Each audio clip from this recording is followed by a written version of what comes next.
Installée à Nantes depuis 1993, l'École supérieure du bois inaugure en janvier 2013 une extension de ses locaux. Réalisée grâce au concours du Conseil régional des Pays de la Loire, cette nouvelle aile témoigne du fort développement de l'école. Arnaud Godevin, directeur de l'École supérieure du bois. L'École supérieure du bois est un établissement d'enseignement supérieur sous tutelle du ministère de l'Agriculture qui forme des ingénieurs, des techniciens pour les entreprises de la filière bois, qu'elles soient en France ou à l'international. Les 3 métiers de l'École supérieure du bois sont bien sûr la formation, mais aussi la recherche et le transfert des connaissances acquises par ces activités de recherche auprès des entreprises. Le bâtiment d'origine, qu'avait réalisé l'architecte Jean-Pierre Logeret, développe une identité très forte qui valorise la complémentarité des matériaux, bois, verre et béton. C'est un de mes bâtiments préférés, vraiment de ma carrière. Je trouve qu'il était particulièrement réussi, authentique, que rien n'avait été surfait, rien n'avait été triché du tout, en aucune façon, même sur le plan technique, etc. Donc c'est un bâtiment très vrai, je trouve, et il le montre aujourd'hui. L'inauguration de l'extension, finalement, correspond à une charnière entre une période qui a vu une installation de l'école à Nantes en 1993, une forte croissance ces dernières années, et une diversification des activités sur les années qui viennent, puisque nous allons bien sûr inaugurer ce bâtiment pédagogique, mais aussi à terme un bâtiment type atelier, un peu comme celui qui est derrière moi, dédié au métier de la construction, mais aussi au métier de l'expérimentation, de l'accompagnement à l'innovation, à travers une plateforme régionale d'innovation Bois HD. Franck Michaud, directeur des études, nous informe des formations à l'ESB. Donc l'école du supérieur du bois, bien sûr, ça a d'abord été une école d'ingénieurs, enfin, c'est ce qui est le plus visible, mais c'est aussi une école qui reçoit des formations techniques. Donc il y a des BTS au sein de la formation de l'ESB, des licences pro aussi qui sont en partenariat avec l'université.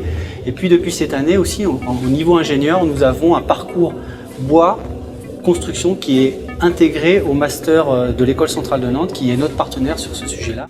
Une des chances de l'École supérieure du bois en étant installée à Nantes, c'est l'environnement dans lequel nous sommes, puisque nous avons la chance d'avoir autour de nous des établissements très différents, comme une école de design, une école d'architecture, d'autres écoles d'ingénieurs, l'université, des écoles de management.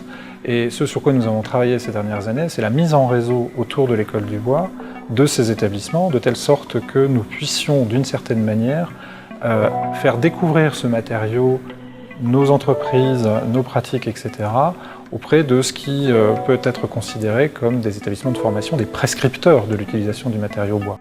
À l'école, on a développé depuis 2009 une refonte de notre programme de formation ingénieur en particulier, qui est basée sur la démarche d'acquisition de compétences. La formation ingénieur dure 3 ans. Chaque année, les étudiants sont mis en situation pour acquérir des compétences dans une logique de projet, soit au travers de projets semestriels en groupe, les grands exercices, soit de projets plus courts et intenses qui aboutissent à un livrable à l'issue d'une semaine, les workshops. En 2012, le workshop des premières années imaginait l'aménagement de la terrasse de la nouvelle extension.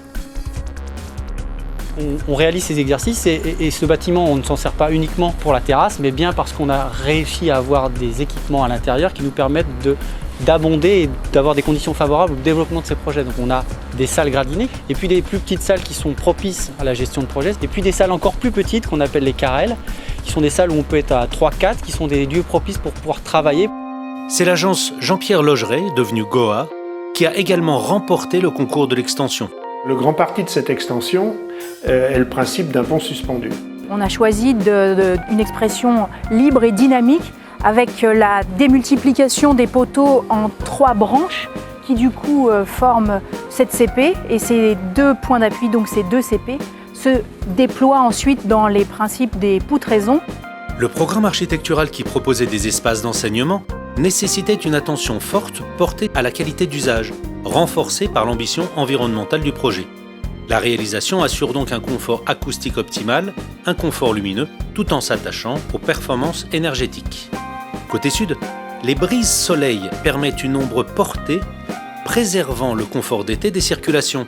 les salles de classe et de travail étant toutes organisées côté nord et bénéficiant ainsi d'une lumière homogène et naturelle. Une des réussites d'une école d'ingénieurs pour la filière bois comme la nôtre, c'est d'avoir su sur les 30 dernières années former un nombre d'ingénieurs important pour pouvoir irriguer les entreprises sur le plan de l'innovation, sur le plan de l'organisation, sur le plan économique aussi, et de permettre à ces entreprises de se développer. L'ESB est un maillon essentiel du développement de la filière bois française, un gage de perspectives professionnelles pour les étudiants. Il y avait une carte à jouer, je pense, sur la filière bois aujourd'hui en France, parce qu'on voit que c'est assez dynamique. J'ai fait avant préparatoire biologie-géologie en Tunisie. J'ai réussi mon concours pour accéder aux écoles d'ingénieurs et après j'ai passé le concours pour accéder à l'école supérieure du bois. Et en fait j'ai découvert l'école grâce à la prépa et on est venu visiter et l'ambiance est vraiment géniale. Les bâtiments sont bien et les cours sont très intéressants et en plus c'est une manière originale je trouve d'aborder l'environnement par le bois.